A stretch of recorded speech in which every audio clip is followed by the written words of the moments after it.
Oh, I think we're live, so that's good. What is up, everybody? Adam Hill, Case Kiefer here. That is not John Von Tobel.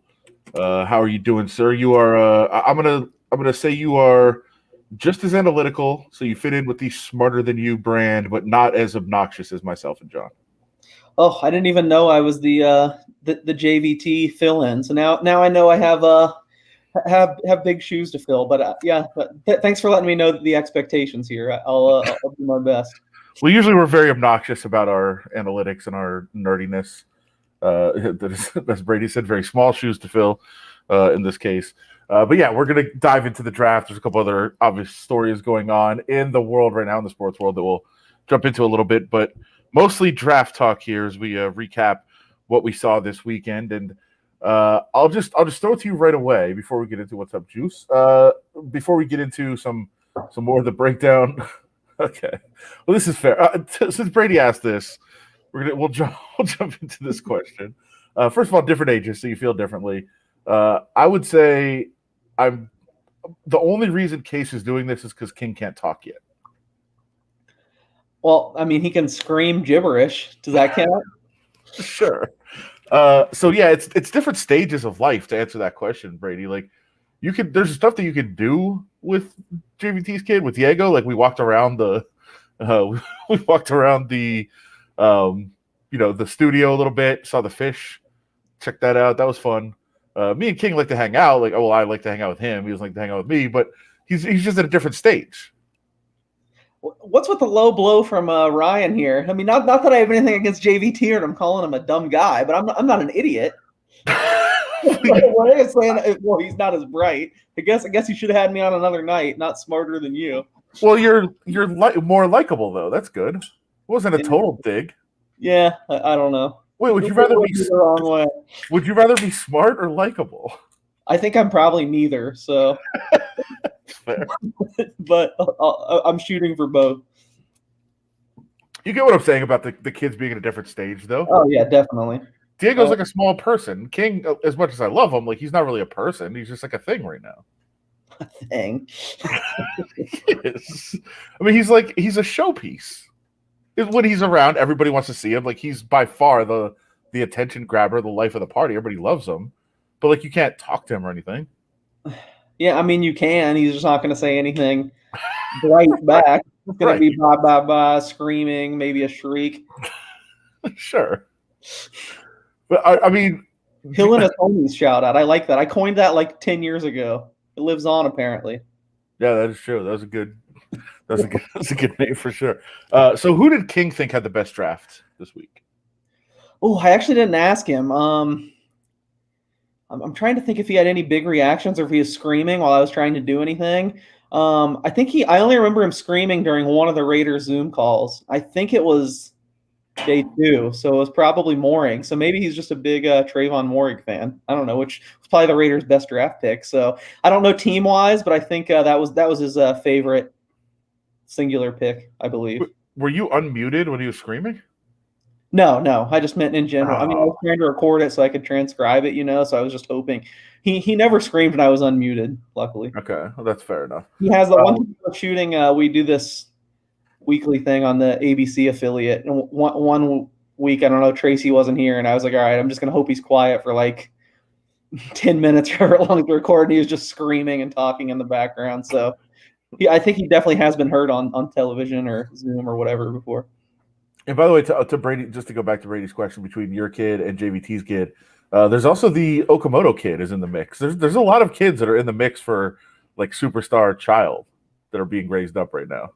Yeah, it's true. Quite a few out there. It's a competition, that's for sure. Wait, Tracy's here? Look at what is this? Well, she asked me if she wanted to stand in the background and watch, and I was like, I might have to go to Adam's Twitter. I don't want you in here. So, no, if she brings King, she could definitely come in and watch. There's no question. He'd be the star of this. Is he sleeping? Yeah, he just went to sleep. That's sad. Yeah. All right, so who did you think had the best draft? What team most impressed you this week? I mean, it's super cliche, and I think the link you sent me with draft grades was the same thing. But I don't know, the team that just year after year now, whenever they pick, I seem like I like their pick is the Ravens, and I feel like they've kind of solved the draft thing. I really liked all that they did, both early and late. So that they would definitely be the first team that comes to my mind. So I scored the big winner of the draft to the Browns. I like you're saying you just automatically kind of default to Ravens every year. You're just like, oh, they know what they're doing. I am just already obsessed. It's his second year, but I'm just obsessed with Andrew Berry being the smartest person in all of sports right now. Like the dude just gets it, and they've done an unbelievable job putting together the roster. Baker Mayfield is what he is. Like I think he had a good year, but I think a lot of it was the roster that they put around him, and they just continue to make the right decisions in terms of putting people in place. And you saw it. Greg Newsome was, I thought, a steal at corner that they got late in the first round, and then Owasu Koromoa, who falls because, and this is what I want to get into a lot is people that fall and just we have no idea why, and then people just like make these definitive statements, but it turns out Owasu Koromoa, they come out, there's potentially a heart condition that comes out right before the draft starts, and he falls, and some people are like, no, I don't want to take a shot. And the Browns are in a spot where they say, hey, we've got every position filled. We can take a chance on some depth and some quote unquote risky picks. That's a potential mid-first round guy that we're getting in the second round. We'll take him. And then they take a receiver in Schwartz, who's not a finished product by any means. In fact, I was disappointed watching much of his game film, but he's the fastest person in the league right now. So, like, you can figure out things to do with him. And when you have a roster that's that good, like, you can do those kind of things. And I think that's what the Ravens have done. We've seen the Ravens just continue to stockpile good players.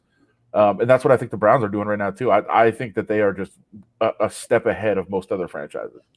Yeah, I would say if I was just doing like an off-the-cuff top 10, they would be in there too. I think they had a good day. I'd also throw out – I know I'm biased because I've known the kid since he was like 15, but they drafted Tony Fields, the local kid who I actually really am pretty high on. I think he was good in the fifth round. So, yeah, they're another team that stood out. They had a lot of picks too, and it seemed like they maximized it.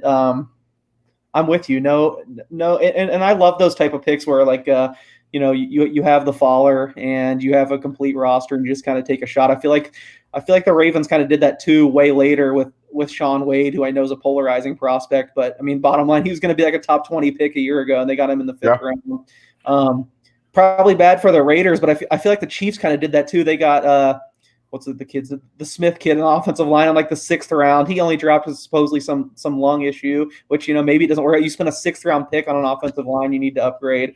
A kid who had like a much higher grade coming in months ago. So I'm with you. I love those type of picks for teams like that. So I want to get into kind of just what value means and that sort of thing, and people. I think I do a bad job kind of explaining it. I was just listening to a podcast that tried to explain it, and I thought they went a little bit too into the weeds too. I don't know what you're right, Carvelli. I should have stayed when I was on the Browns bandwagon 3 years ago. I should have stayed with them. They weren't there yet. They weren't quite there. But I also let's jump into the Raiders since they are local, and a lot of people here are local, and even there's some Kansas City folks that might care about the Raiders too. Yes, it is, Steve. We see your comment. So your thoughts on the Raiders? We've talked about this ad nauseum, so I want to get your thoughts before I say anything about the Raiders draft. It was interesting. Well, I hope you didn't bring me on, as I'm supposed to be the one to explain the values. As we've already established, I'm not very bright, and I would. Nobody said you're not bright. You're nice. Well, I assume since I now know this was an analytic based show that you guys probably haven't had a whole lot of nice things to say about the Raiders.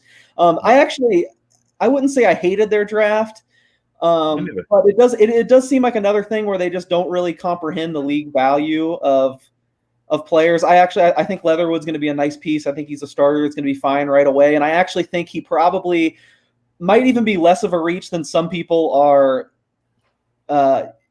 playing. I know he was like a mid-second round to a lot of people, but I think if you looked like at the lines at Circa where they were taking big money, he was a big faller. I think he opened I think his draft position might have opened like 41.5. Don't quote me on this because I just remember looking. It felt like all the way to 35.5. So clearly, I mean, there was some buzz on the guy. Maybe you can even convince me like, hey, he could have gotten taken late in the first round. But there's a huge difference between like 29 and 17. And I just think all in all, it's kind of indefensible that you don't trade down there. I do like what they did in the second round, even though they had to trade up. I thought Morig was a no-brainer, but even some of the later picks, which I know it's a little bit different. You're going more for your guys. I still think there were examples of them just not understanding the relative value of these guys, which I think was a knock on Mayock and people wondering if he'd be able to handle that coming in. And I think after what 3 drafts now, I think it's still fair to ask those questions. Well, and I was actually just listening to the Pro Football Focus podcast, which I feel like one of my flaws in analyzing and breaking things down is that I trust a lot of those guys too much, but I also think that they do a lot of work to get to a lot of what they talk about. And what they were saying is what we were trying to say. And again, they explained it fairly well, but I just think it's hard to get people to understand that you could pick a really, really good player. It doesn't mean it was a good pick. Like, there is a difference there. Like, if a guy was going, let's just say, like Damon Arnett last year was going to go, by most accounts, in the third round. If you pick him in the first round, even if he's a absolute superstar, it's still bad value because you could have got him in the third, you could have got other things, and you could have traded down, still got the player you wanted, and got more assets. Like, it's a hard thing to explain and to comprehend for where people are, because they're like, what do you mean? We got a good player. True. Absolutely true. And that's what you want to do. But what they were kind of saying is that it's clear that the Raiders do their own thing. And one of the things in the draft, there's a lot of groupthink. So, like, a lot of teams might have their own board, and they start looking around at, like, the ESPN board and the PFF board and, like, all these other boards, and they're like, maybe we're off here. And there is a lot of shared information, and, people just kind of – everything coagulates to, like, the same spot. And a lot of teams are like, well, I have this guy as, like, the third best player, but everybody else has him in the 30s. Maybe I'm wrong here. And the Raiders don't really seem to do that. They don't care. And what the PFF guys were saying is like, hey, you've done it like 4 years or 3 years in a row now, taking guys way out of whack off of everybody else's board. And if you were getting them right, you would have earned the benefit of the doubt. Like, people would have been like, well, maybe they were ahead of the game again. But, like, you look back at what the reaches have been, and it seems like the Raiders have been wrong on all of their quote-unquote reaches. Like, you reach way up to take Damon Arnett, doesn't work out right away. There's still time. You reach way up to take Jonathan Abram, I still think, and, hasn't really worked out. Cleve Ferrell hasn't really worked out, and he was like 22 spots ahead of where a lot of people projected him. So, like, there might be a benefit of the doubt that is built up if they had been right about all these guys, but they haven't been. Yeah, that's a great point and something I hadn't really thought about, but I totally agree. I think maybe the best way to explain it, I don't remember who it was, but I do know I retweeted it, so you can find it on my Twitter. Someone might have been one of the Pro Football Focus guys. I feel like he was illuminating some of the same points you were, whoever it was, but it is hard to wrap your head around that, but it's totally true. And I think that, if you hit on guys year after year, you do get the benefit of the doubt, which I feel like we said the Ravens, I don't even think they needed a benefit of the doubt right now, because I really like all their picks anyway, but I think they're one team where you could see them making a little reach, but Mayock just hasn't really earned that right too. I will say also, maybe I'm a little too beholden. I'm not going to lie and like sit here and act like I'm some talent evaluator, like Draft Nick. Like, I love football. I like the draft. I watch a lot, but I guess you said you listen to PFF and those guys are number one. To me, my college buddy Thor Nystrom is like one of the top NFL draft evaluators on I think NBC Sports Edge now. And knowing I was coming on here, I was looking over his drafts and I found it interesting. He grades like almost all on value, and he gave the Raiders the worst draft in the league, half grade. So go read that, Thor. He really knows his stuff. So maybe I'm a little biased towards his opinion too, but he didn't agree with almost anything Mayock did. Sans Morig, thought Leatherwood was a terrible reach, and really didn't like some of the late round guys that the Raiders seem excited about too. So there's some smart people that are chiming in on the opposite side. It's worth pointing out. Yeah, and I do think it's interesting to also point out that, like, I do love on the other side of this, while I preach value and talk about value all the time, I also do love like the absolutes out there of like Leatherwood was an early second rounder. You don't know that. Like, there might have been another team like the Raiders that had him completely out of, range of where everybody else did, and somebody else might have grabbed him. Somebody else might have had him as the third best tackle or even the second best tackle. The Raiders said they had him as the first. Doesn't make sense, but somebody else might have had him there. So just because we look at perceived value based on what most of the boards say, it doesn't mean it's actually true. Like, it doesn't mean that he was fifth on every draft board. He could have been third on a lot of draft boards. Like that's the part that we'll never know in the end. Like like as it comes to it, if he was sixth on everybody's board and he just happened to be third on the Raiders and they took him there, then that's foolish and that's terrible value. But you never know who had him there. And what the Raiders said is, hey, we had an offer to move. Somebody wanted to move up to our spot, but we thought if we traded down, it wasn't enough to trade down, and we might lose our guy. As it turned out, I'm 99% certain it was the Vikings, and that they wanted to trade up for Darisaw, and that the Raiders could have traded down no matter what the deal was. If you're getting an extra asset to move down and still get the same guy, then you need to make that trade.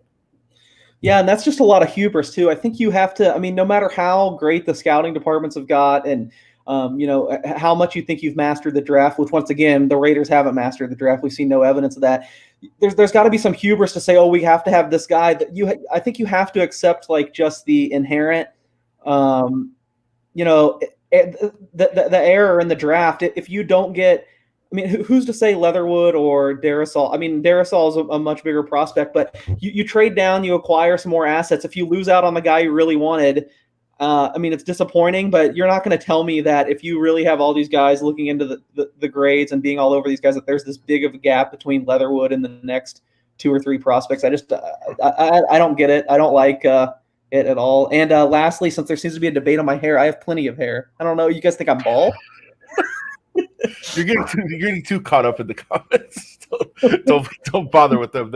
They do their own thing. They run their own show here. We like to have them, like we like to include them, but like sometimes it just goes all over the place. See, my brother, you have a better head of hair than Kuiper, I think he's saying, or than JVT. So good for you. You've got good hair.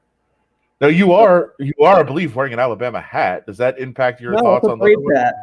Oh, is it okay? I couldn't. Yeah. No, big Alex Leatherwood guy. You always have been. That's always been your thing. Yeah. So some more things to get into here in regards to the draft. We don't want to dig too deep into some of the lower round guys. We do want to look a little bit at the rest of the division. If Aaron Rodgers is indeed available, first of all, Steve's offer the other day was completely preposterous. What would be your offer if you're the Raiders to get Aaron Rodgers? Ooh, I wish I had Steve's to compare it to. If he's around, he could throw it in. It was. I'll just tell you this. It was ridiculous. It was like every third string guy on the team basically just send them there. I mean, you have to start with. Now I don't know the Packers who they would be intrigued with to start with. I mean, you start with 3 first-round picks, and then what you're giving him, like probably at least. I mean, there's probably some guys that are untouchable, but at least 2 other guys, basically, of their choosing that they want. I think you need 2 potential stars and 3 first-round picks as a starting point. Would you go? I mean, the answer is obviously yes. So here's the problem and this is why I don't think the Raiders can be in it, although I don't really think the Broncos could be either, which makes it really tough on the Packers when that's what Aaron Rodgers is telling them, send me to this team, because it sounds like the Packers don't want a quarterback. Because I think you'd obviously say Carr, 3 first-rounders, and something else. But if they don't want a quarterback, a first and a third in Carr, there's no chance that gets it done. There's no way. I think it's it's 3 firsts minimum, right? That's what I would think. And then, that's the only reason I didn't throw in Carr. I mean, if they didn't have Jordan Love, which created this whole mess kind of in the first place, then definitely Carr. And I think 3 firsts in Carr, if they didn't have the situation they're in right now, I think that's given the situation they're in, I think that's not a bad deal. But I don't think they want Carr. So then, who do you throw in to go with that? I don't Alex Leatherwood. I think if the Packers made a deal, they needed to do it going into the draft. I mean, I would want one of those first round picks. That's why it's so it's hard to build the right deal right now, because you're getting a first round pick down the line for a team that's going to be pretty good if they get Aaron Rodgers. I feel like they really needed to strike before the draft for any of these deals that we're going to come up with to make any sense. Would you do, if you're the Raiders, would you do 3 first rounders, Ruggs, and Waller? Whew. I was gonna say yes till you threw Waller in. I think Waller is like the only untouchable player on the team. Yeah, it's true. I mean, that might be what it takes. I still have so many concerns. I probably don't if I'm the Raiders. If they're honest with themselves, I still don't think they'd have the defense to. I still don't think they're winning the AFC with Aaron Rodgers minus Wall. I mean, then they have no weapons around Aaron Rodgers, and we're back at square one with the same problem. I mean, Waller's like the one guy that I think he would need if he was here. I mean, I just don't see the team being that good. I think if they're being honest with themselves, they don't do that deal. And or even like one of your potential weapons. Like I don't. Doesn't sound great to me. But I agree with that. But at the same time, like, what deal could you do to get the Packers interested? Like, that's why I think the Raiders from the beginning, I was like, I don't get it because I don't know what package you could put together that both keeps you competitive with Rodgers and like is interesting to the Packers. And I think you can if it was the Broncos, like you could take your pick of Sutton or Judy. Like, which one do you want? And then you would throw Surtain in. I think that would be pretty intriguing for them. And then 3 firsts. And then if there's something else along the way, maybe you want to pick up. I don't know. But I think you're still competitive as the Broncos. And that's more intriguing to the Packers. That's why I thought it was the Broncos from the beginning of this. Yeah, I mean, that's how you get it done. A top 10 pick. Maybe the Raiders shouldn't have beaten the Broncos in week 17. They had a higher pick. That's what they would have been like the 11th or 10th pick or something if they would have lost that game. I feel like you get a top 10 pick going into last week's draft, which obviously now isn't going to happen. One other young guy that can be a part of your core and future first rounders, and that's how it gets done. I don't know. It's hard to see it matching with the Raiders on both sides, and I don't know why Aaron Rodgers would be excited about coming to the Raiders then. Right. Well, it's not what Aaron Rodgers wants. It's what I know, but I'm just saying all around. It doesn't match from any perspective. No, but I mean, it's not Aaron Rodgers that wants to come to Vegas. It's Yoko. Oh, okay. Like, Yoko Woodley wants to come to Vegas. That's what we've decided here on the show. Oh, you got to fill me in on things like this. Yeah. So his new girlfriend, Shailene, who wants to be closer to LA, she's like, let's get back to the West Coast. And if we have to go to Vegas or Denver or San Francisco, wherever it is, like, let's go. Because you're not going to go to the Chargers. That's true. That's not. Well, she probably asked for the Chargers and the Rams, and he had to explain. But I don't know. Is Denver really that close? Yeah, it's like an hour and a half flight. It's an easy flight to LA. Yes, a little bit nicer. You can go to your little ski parties in Vail. Aspen. Check it out. I think she'd be okay with that. I don't know if I'm on board with this theory, but I like it. I like it. What about the one that came up today? Of you know what, Seattle and Green Bay are both just in a weird spot with their quarterbacks. Just flip them. Ooh, I like that hypothetical. I mean, I don't. It's interesting just as a football fan. I don't think. Again, though, I don't think they want a quarterback in return. Even though obviously with Russell Wilson, it might change things. I don't think that's I would rather be on Green Bay side of that trade, obviously with the point of their careers they're in, but I don't think that's going to happen. Hold on, I have to look something up now. I'm sorry, I'm distracted, but I'm checking this out. If that comment was true, that she's from Colorado. Yeah, she's not. She's from LA. Well, maybe her family's from Colorado. Yeah, she's from Simi Valley. She's not from Colorado. I don't know where she's got Colorado roots. Doesn't look like it. She's born in like San Bernardino, which, by the way, doesn't even count as California. It's just an awful place. It's barely anything. They have the amphitheater. They're good in my book. Sure. Well, now I can't. It's been so long since we've been able to go to anything. I don't remember what I thought, but I've been there several times. So for people that don't know, Case is a concert guy. You love concerts. Do you remember the last concert you were at before everything shut down? Yeah, definitely. I was at Fremont Country Club, I think like March 6th, 2020. Ooh.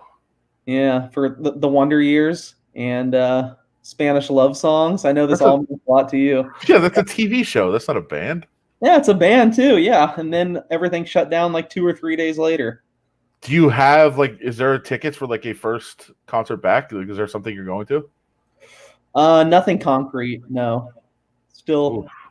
Yeah. Still waiting. It's got to be rough for you.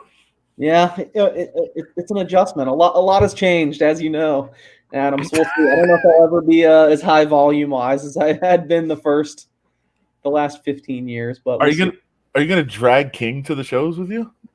I mean, I think he should wait a little while. My wife, I don't know if she's still in here, is always like, "Oh, we can take King to this," and I'm like, yeah, I don't know. He's a little too high. He can't sit still for anything right now. He just runs around and terrorizes and screams everything. I don't think it's going to be. I don't think he'll keep the big airplane headphones that he would require on. And I think that was just really sounds like a disaster. But who knows? Maybe in a couple years. Well, he does love Twin Peaks. Yeah, he does. He gets like googly eyes and stares at the waitresses at Twin Peaks and any other establishment. So probably have to break him of that. He's, Probably so he would. acceptable when he gets a little older. Yeah, I think he'll enjoy shows. I think. Okay, she is still here. Just let him terrorize the shoes. Is that what he does? Does he attack shoes? Oh Is yeah, he loves the shoes. It's a little weird. It's Yeah. all right. I think he will have a good time though at a show. There was I was just listening to a debate on Justin Fields actually. So there are reasons that he fell. He does hold the ball a little bit too long in the pocket, but when he throws it, it's freaking awesome. He had PFF grades over 90 each of his 3 college seasons.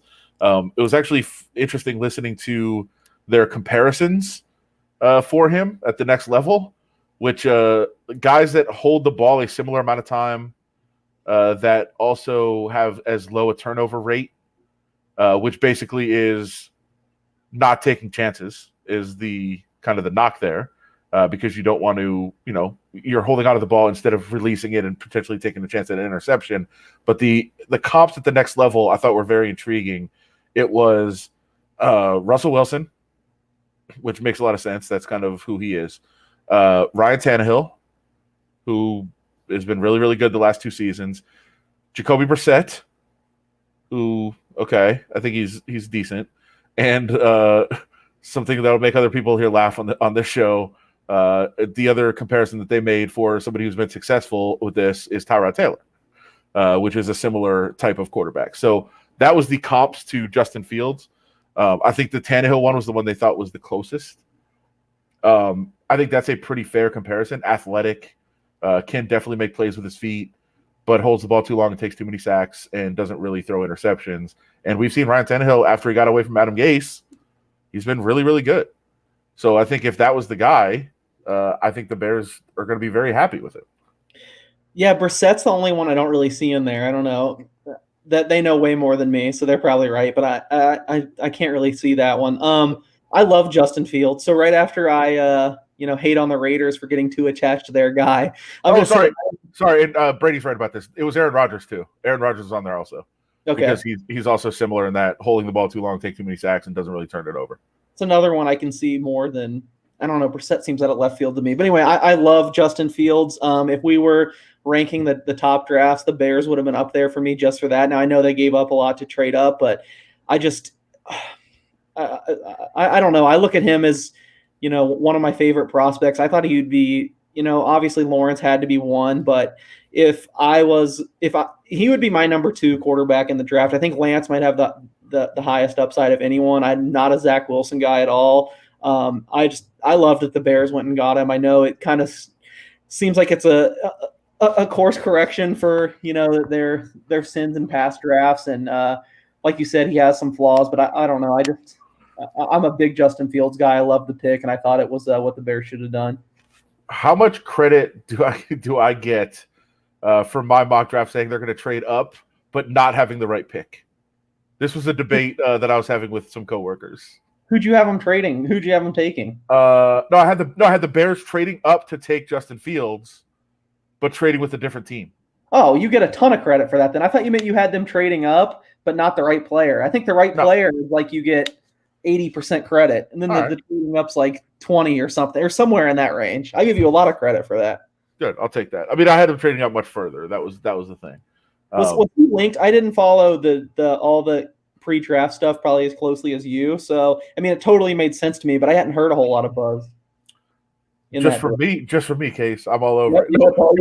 All right, but my logic was, how long have they gone without having a franchise quarterback? It's been forever, and I thought as much as I thought the Niners should take Fields, and I've kind of been talked off that a little bit. I kind of get the Trey Lance, to the Niners move, but I thought the Niners should take Fields. But then I said, okay, if he doesn't go to the Niners, how far does he fall?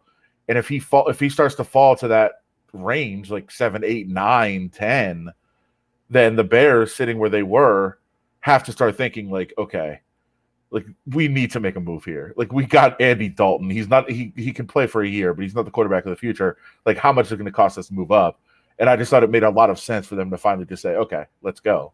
And that is what happened. I mean, he fell further than I thought he would, but eventually that's what it became. And I thought Washington should have thought about it too. But it just made sense for Chicago to go make that move. And now, like, listen, if he doesn't work out, that sucks. But they've never had a quarterback. They've never had a franchise quarterback in that, like in the history of that franchise, which is crazy. Yeah, that's insane. I think he should have gone to the Jets. So I'm with you. I thought it made sense. I know it was a hefty price tag, and the Giants got a lot in return, stunningly, in trading down. But I'm with it. I'm excited to see him. I want to know when he's going to play by, because I think it's going to be pretty fast. And I know their offensive line's kind of in question. They're not great there, so that probably doesn't bode extremely well for him year one. But I mean, this was a team that they were in the playoffs, and it looks like the NFC North is kind of in flux right now, pending this Rodgers stuff. So I'm pretty bullish on the Bears generally. I think even maybe more than it seems like people are coming out of the draft. It seems like people are still keeping them at arm's length, but I love Fields, and I think they have a lot of other pieces as well. Well, let's say that the Packers either trade Rodgers or Rodgers says, you know what, I'm done, I'll just retire. Like, don't the Bears have the best quarterback situation in the division? Oh, absolutely. I think the Vikings are still the favorite, and I think anyone that says otherwise is wrong. But I mean, depending on how big of the Bears would be the second choice right away, and I'd be inclined to look that way if you're getting any kind of decent price on it. I think that I think they're set up pretty well. I think that all the events of the entire last Thursday, and then Friday too. I mean, getting Tevin Jenkins in the second round, who I was also high on, I guess, just because I looked at him a little bit more, thinking that maybe the Raiders would go that direction. I think it was a good couple days for them. Speaking of Aaron Rodgers, I want to go back to this. I have a quote here that just made me really laugh. This is about Aaron Rodgers. He's just dumber than a box of rocks, isn't he? I mean, he signed the contract. He didn't have to. He got all that money. I don't know what happened there. They drafted a kid last year. He wasn't happy about it. He goes out, becomes the MVP, and now he wants out? Now he's claiming they said they would trade him or what? I don't know. But listen, Aaron, I mean, if I'm Green Bay, here, let me say this. If I'm Green Bay, I call his bluff. I don't budge. But Aaron Rodgers is, quote, dumber than a box of rocks, according to Terry Bradshaw, who literally might be dumber than a box of rocks. Absolutely. And have you seen Aaron Rodgers' reading list back in the day? I just remember I saw it somewhere, and he's reading about astrophysics, and I can't even pronounce the words of most of the books he's reading. There might be the Jeopardy host. He's not dumb as that. Yeah, no. Stop, Terry. Stop. Where did this come from, though? Like, why is Terry Bradshaw taking shots at his intelligence? Terry Bradshaw's a literal idiot. I agree. I'm totally with you. This is insane. Yeah, I don't even get this. It really makes me mad when people that you just like. I've always looked at Terry Bradshaw and said, he seems like a nice guy, but he looks really stupid. He sounds stupid. He doesn't know what he's talking about. And when people like that start taking shots at other people's intelligence, especially ones that are clearly smarter than them, it really bothers me for some reason. I don't know why. Yeah, I mean, he's a doofus. I guess I'm just not as bothered by it that you. I just kind of stick my head. And I think there's only one person in that exchange who's dumber than a box of rocks. Are those his words? Yes. And it's not Terry Bradshaw. No, it is Terry Bradshaw. I know. Terry Bradshaw. I know it is. That's great. I also wanted to move on to a couple other things. We have a lot of draft talk we could go back to potentially, but had a couple other topics I wanted to get to, which one was LeBron. And he is really angry about the play-in tournament. First of all, what are your feelings about the play-in tournament? I wasn't a huge fan that they decided to keep it coming into the season, but now that we're towards the end of the season, I'm actually really liking it because it's making more of these games meaningful than ever before. I mean, yeah, there's still what, like 5, maybe 4 to 6 teams that aren't trying at all and are just tanking, and every time they play, they could lose by 50. But I feel like there's like 2 or 3 of those games at most every night this year, where in the past, I mean, you could have a night where there's like 6 of them. So I feel like it's added some intrigue to the end of the season. I've kind of come around to where I'm mostly for it. So, and here's the question for Brady, and that leads into what I was going to get at. People like to find like information that they want to. So LeBron is angry that there's a play-in tournament because it looks like they might be playing in the play-in tournament. And of course he's like, this is stupid. Whoever thought of this should be fired. Okay, that's fine. And people are like, hey, here's a quote from LeBron last year. He's saying the play-in tournament's a good idea. These teams should have a chance to play their way in. Okay. 3 years ago, he has quotes saying play-in tournament is a really dumb idea. They shouldn't do this. Now, people are like, he keeps changing his mind based on where they are. No, he's not. Last year, he said they should do one because teams didn't have a chance to play their full season, and he thought it was only fair that teams get a chance to play their way in because the season got cut short when they were trying to make a run at the playoffs, and they should just cut it arbitrarily and say, hey, it's time to go. Like, why can't people understand that there is context to everything? I'm kind of disappointed we're on the exact same page of this. I didn't know if we would be, but yeah, I hate when I got on Twitter earlier and I'm seeing all these side-by-side screenshots of what he said then and what he said now. The circumstances were completely different. That's because they weren't going to be able to complete the regular season. There were still, about 10 teams, I think, last year, and at least in the West that had a chance to get in. So it just made all the sense in the world. It doesn't make sense. It's just totally different now. Now, I do think, is he being a little whiny? Yes. Would he have said this if they're the 1 seed? I actually am not going to say 100% no, he wouldn't say it, because maybe he's still going to whine in that, the 1 seed's kind of in a disadvantage here. They're not going to know who they're going to play longer than like the 3 and the 4 seed. So maybe he complains about it then too. I'm not necessarily ready to jump on, oh, he's just saying it because the Lakers are going to be in the play-in tournament. It's just, don't put two things side by side that really don't have that much to do with each other. It was totally different a year ago, and it was different circumstances that made him say that. But just in general, why do you think people don't have such a hard time understanding context? Like in all sorts of things. I'm asking you to do a psychoanalysis now on the entire population case. Why do people have such a hard time with context? I mean, it's a good question. I think it's just requires too much effort. I mean, it's much easier just to read those one sentence of each or one, poll quote. Hey, let's just get this started and have a play-in tournament last year. And I guess our memories are just so short now that we don't remember the circumstances of the NBA stopping mid-season last year to now. I mean, I guess it's just easier to not look any further than the absolute surface level. And if you do that, I guess I can understand why you're confused. But I think it's just more confusion than if you look even just a little bit into it or think just a little bit, you'll realize that everything was different. We forgot about one thing that I want to go back on the draft with was you said you thought Justin Fields should go second instead of Wilson? For me, yes. Are you even more concerned about Wilson now that he looks so uncomfortable around black dudes? I was about to text you guys on our group text and ask if there was a famous pickup basketball game we once played where I just played poorly. I just happened to play poorly. And hold on. I wasn't even going to bring this up, but I love that you did. So I really wanted to text that photo to all you and ask, like, is this how I looked like in 2013 or whenever that was in the famous? So this is the story for the viewers. We were playing a pickup basketball game, and it was everybody's playing. Case is a pretty good player. We played along pretty well, and it's winner stays on the court, and we stayed on the court, and the next team came on the floor. It was all like younger black dudes, and they were not great. They were pretty good players, but Case had a terrible game. You played terrible. And I accused you of just being terrified to play against black dudes. And it fired you up so much. You got so angry that you came out and just put on a show in the next game. Like, you were like, I'm going to prove a point here. I'm going to do this. But I thought you were very intimidated in the first game. I called you out on it. But yes, that was how it looked. You were like, what am I doing around all these guys?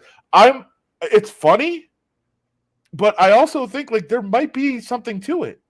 Like, he looked like he had no idea what he was supposed to do in that situation. And sorry to break it to you, Zach. Like, there's black dudes in the league. Like, you're going to have teammates that are black now, so you're going to have to be comfortable. Yeah, I agree. I don't want to put too much into it, but I do.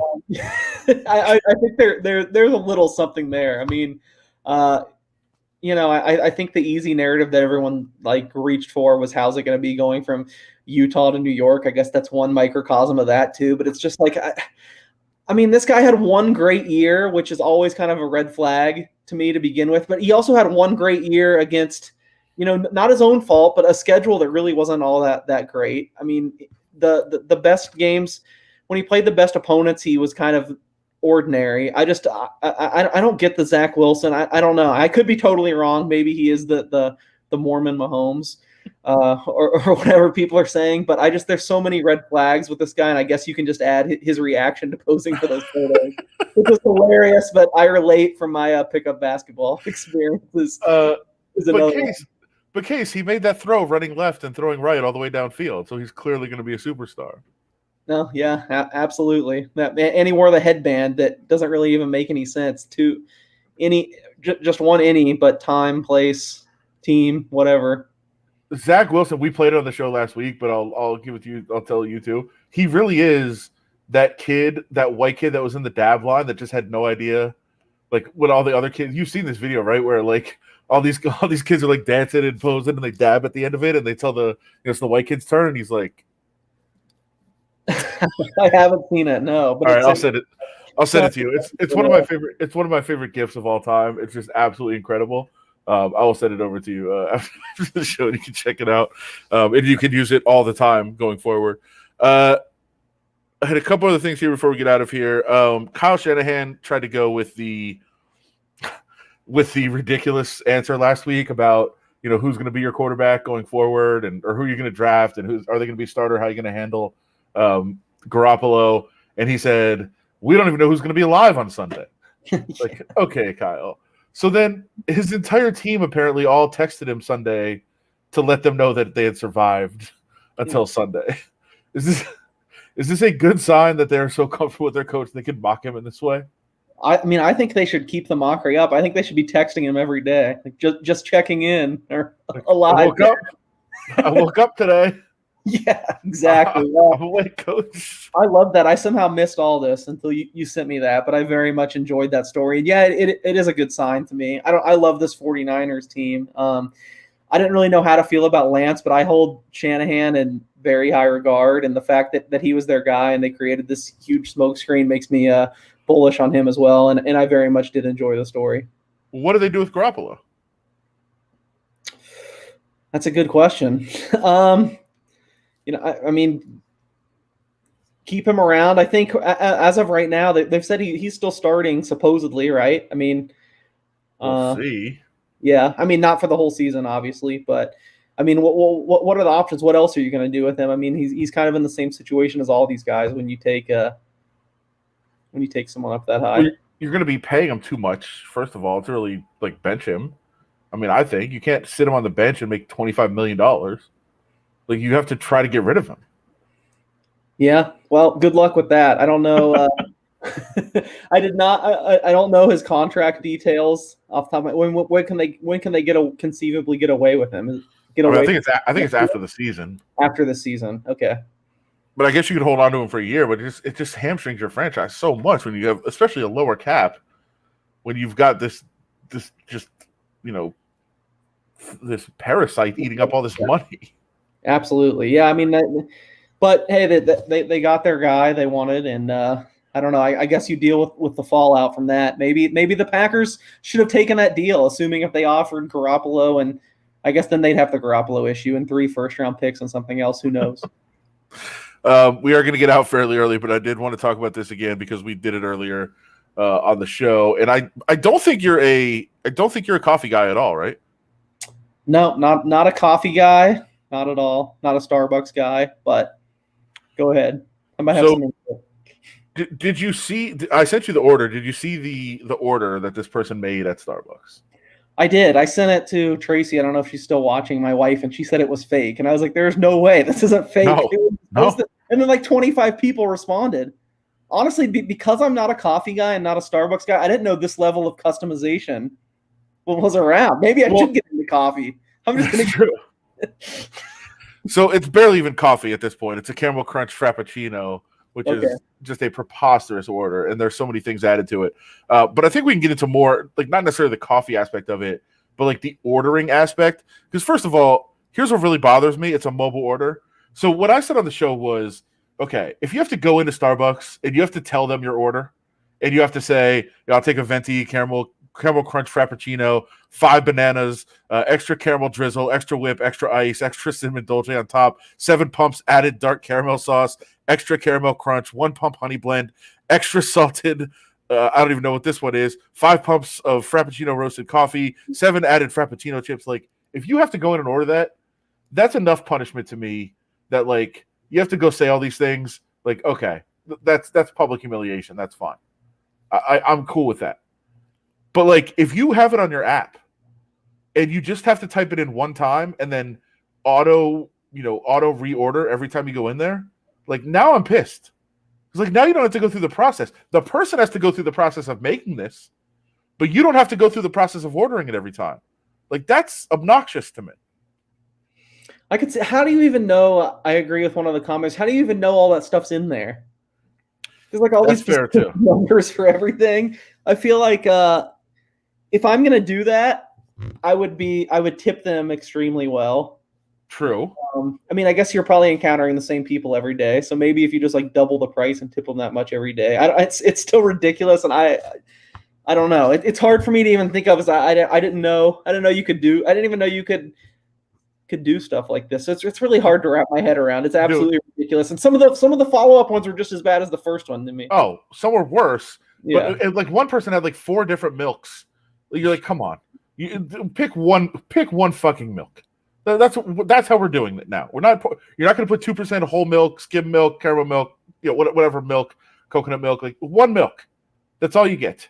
Like we don't need to have all the different kind of milks. But as far as this one, like it is obnoxious, and yes, you can. In case if you go into a Starbucks, you see this all day. People are ordering things like this, not to this level, but they're like, it's the most obnoxious orders of all time. And then Starbucks people get a bad name. So I'll say this: I go to Starbucks a lot. I'm there all the time. I'm kind of known for it, like writing there all the time, and people mock me for it. But then when this order came out, people were tweeting at me like, "Oh, this is Adam at Starbucks." No. Coffee and almond milk. That's it. There's no massive order, but this is what people think of as Starbucks now. Yeah, you are the foremost Starbucks observer that I know. You've seen some crazy stuff. Have you ever seen anyone come in and order this type of thing? I would assume. Oh, every day. Oh, really? I figured it was only the mobile app. No. It happens. It happens all the time. But let's see. I could do. Actually, you know what? That's a good point. Maybe I'll do this later and type it into the app and see what the drink comes to, because a lot of these things are extra cost too. I would assume this drink probably comes to like $31 or something fucking insane. God, my brother's talking about the homeless guy that ran up my tab at the Starbucks. Well, I was sitting outside with my dad and my brother, and like this guy, he was a homeless guy, and he was like, "Hey, is there any way you can get me any food?" And we were all, none of us had cash. Like, who carries cash? I never carry cash anymore. Like, I don't know who does. I do, actually. You do? Break. Yeah. Why do you carry cash? I mean, I think it's just something I got used to, especially when I moved here. You know, I used to play poker a lot. I don't as much anymore, but when you're playing poker, you're basically always carrying cash. I feel like you got to rebuy when you have a bad beat. So I don't know. It's like the last 10 years since I've lived here, I always carry a lot of cash, which now I'll probably get jumped by someone in the chat room. So just it's going to stop. That is the only time I do carry cash too, is if I just play poker, or if I just like cash up at the sports book. But usually I go straight to the bank and just put the cash back into the ATM. Like I don't carry it. I don't know why, but I never do. And so when this guy came up and he was like, "Oh, any chance you can buy me some food?" And like none of us had cash, and I was like, "No, sorry." But he really seemed like he wanted food. I was like, "All right, you know what? I have my app. I always have money on my app, so I could put some food on there for him." And he's like, "Okay." So I was like, "Yeah, whatever you want to order, like just go ahead." And then he just starts ordering. He ordered some ridiculous things too. It was like 2 sandwiches, which fine. You want to eat the sandwiches, that's cool. But then he ordered like, they have prepackaged like salami. and it's like really fancy salami, so it's like $7 for like 4 little pieces of salami. And he's like ordered one of those, and I was like, well, hold on, like I would rather like walk to the store with you and buy like a pound of salami. You can eat sandwiches for like a month. Like, what are we doing? What are we doing right now? I love And it. That's so bold. it was both, and it ended up coming to like $26. Just for Like him. everything they put on there. But then he also like, okay, if he wants a coffee, get a coffee. Like a normal coffee is like $3 or whatever, $3.50, no problem. But he got like one of these.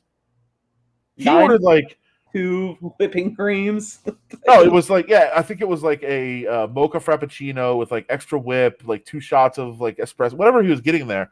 And as he's ordering it, I'm like, wait a minute, like not to be judgy, but I'll be judgy for a second. Like you're homeless. I know you're not getting this every day. Like this is not your drink order. You get a coffee. What are we doing right now? Maybe he does get it every day. He just looks for the most magnanimous looking person. That's why he's that day. So every day he makes the same order. Or maybe you should have followed him out of there, and maybe he would have gone home, and he's just cash broke at the moment.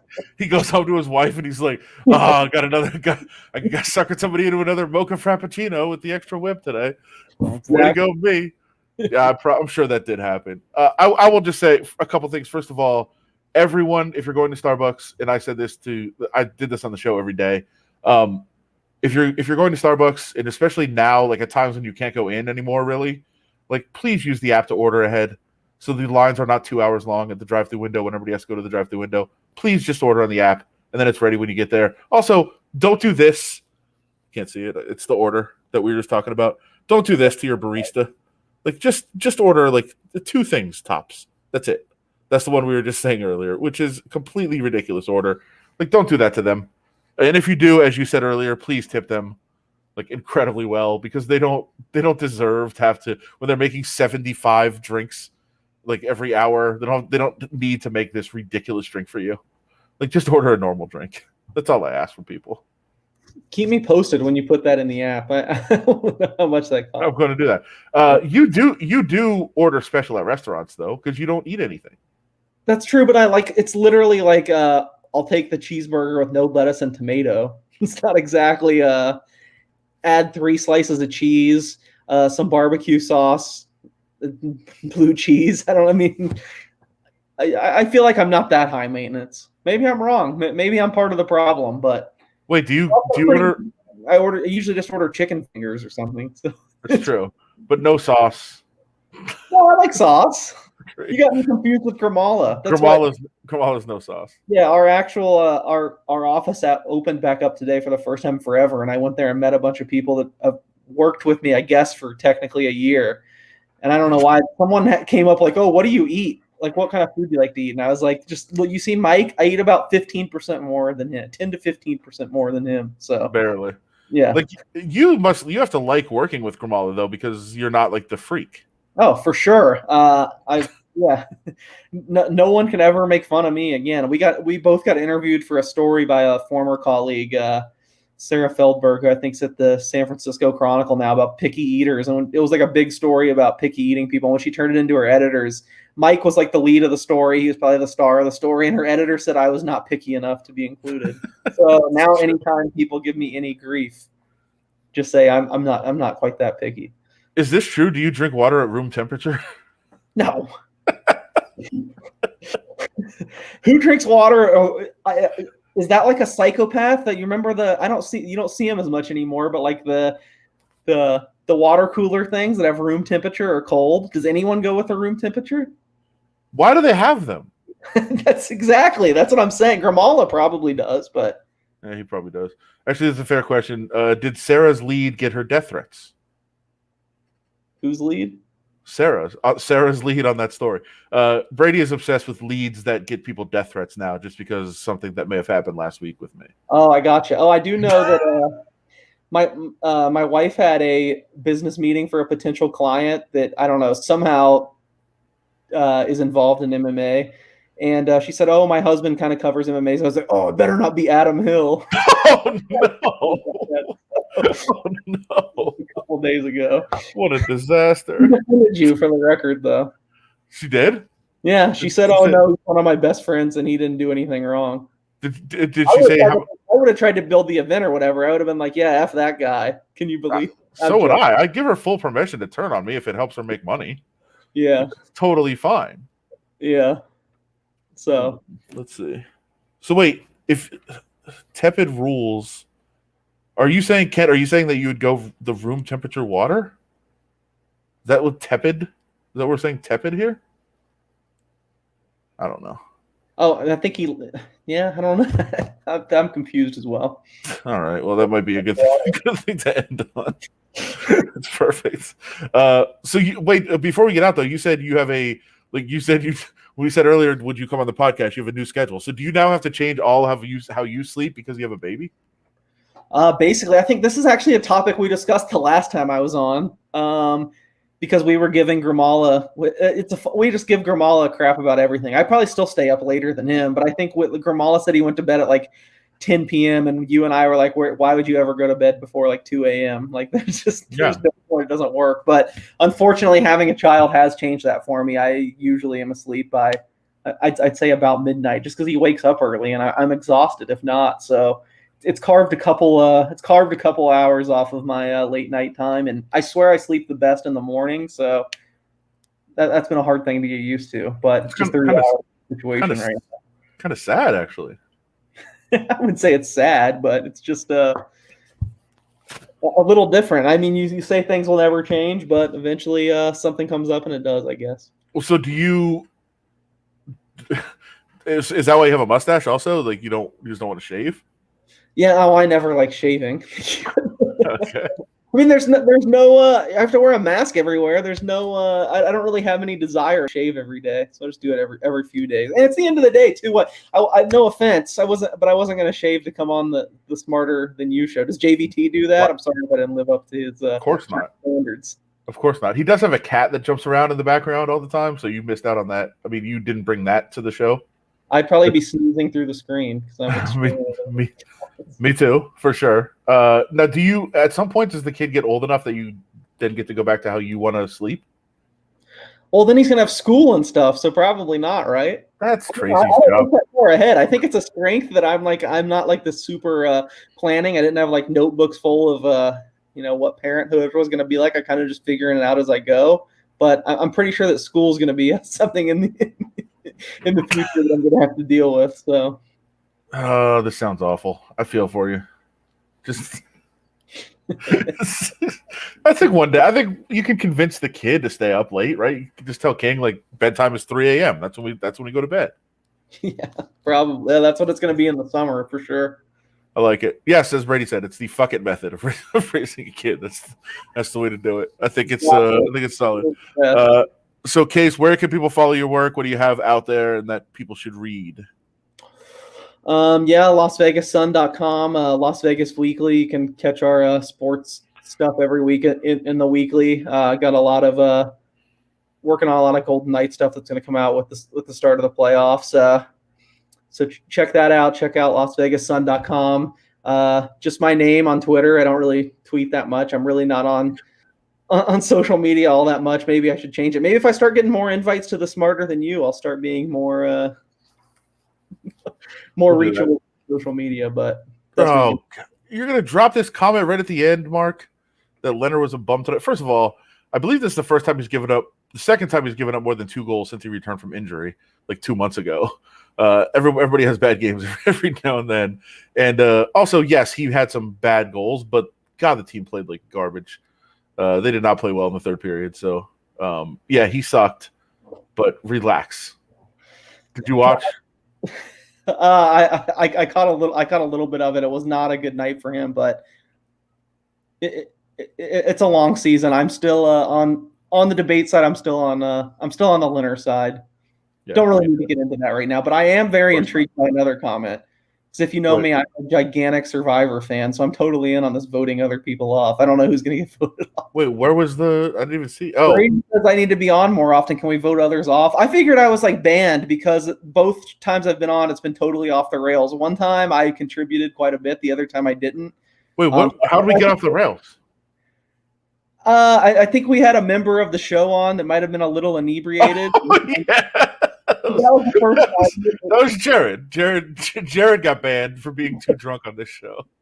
And then the last time, I don't know. I mean, we had a good time, but we had, I think we had some inebriated commenters that time. I think it was like a Friday night, and we were talking about movies and states and giving them like that crap. And I don't know. I thought maybe I made Steve mad or something. Maybe, I didn't realize this was a Smarter Than You show. And I also saw Steve at the very beginning, and then he just disappeared. So I think he's here. He just hangs out in the background. Okay, every once in a while, drop a comment in or something. So I think that's what it is. Also, I think like the last time I came on you guys' show on the radio, like 5 years ago, I started yelling about being called the LVP. And I don't think I've ever been invited back. So I'm sorry. I guess I'm just I'm not very bright, but I'm very combative, apparently. You're polarizing. I like that. That's good. Okay, well, we'll see if more people get voted off, and then Case can come on and then talk Survivor and Challenge and all the other. Yeah, and I do watch Challenge and a little bit of Big Brother would be my last, but I've watched the last few seasons. Is Big Brother still on? Yeah, there's Big Brother Canada right now, and I'm actually I miss Survivor so much that I found a way to watch Big Brother Canada now that the draft is over and some sports are winding down a little bit. I might get in the Big Brother Canada train. The only thing I liked about Big Brother compared to the other ones, because I didn't really watch any of them, but the only thing I liked about that one is that they, at least for a while, I don't know if they still do, would have like the 24-hour-a-day feed. Yeah, that's cool. I don't know. I just feel like strategically it's not as interesting. I know you will roll your eyes and tell me I'm crazy, but kind of even going with this show, being that you're so strategic and analytical, if you got into Survivor, especially the modern day Survivor, you'd love it. And yes, I am in on the Circle too. I'm on the Circle too. Wait, did you watch season 2? I've got like 20 minutes left of the last the 12th episode. So, yeah. I'm gonna start watching it right now. I'm gonna jump in. Oh yeah, go for it. I love season 1, and I'm gonna check out season 2. Wasn't one of the girls from Too Hot to Handle on the Circle? Yeah, which I haven't watched actually. I haven't watched that. What? But it's making me want to. What? Okay, we're in. Oh, last question. Did you watch? There'll probably be another one. Did you watch the OG All-Star season of the challenge? I'm one episode behind because don't they come on Thursdays? So I missed last week's with the draft, and but yeah, I'm in on it. I'm loving it. I've got Darrell to win. That's my guy. So underrated. He's just not like this huge personality, so he really doesn't get his spot in history. He does. I mean, if you look at the guy's record and his percent of success, he deserves to be mentioned right up there with Johnny Bananas and CT, who I'm sure people that don't even watch these shows know. Darrell is right up there. He's going to win this season, and he's going to have a case as the GOAT. Right. That's my favorite about the OG All-Star season of the challenge. Follow Matt Case Kiefer. Tracy, if you're still there, see you Wednesday. See everybody else. Talk to you guys. Thanks.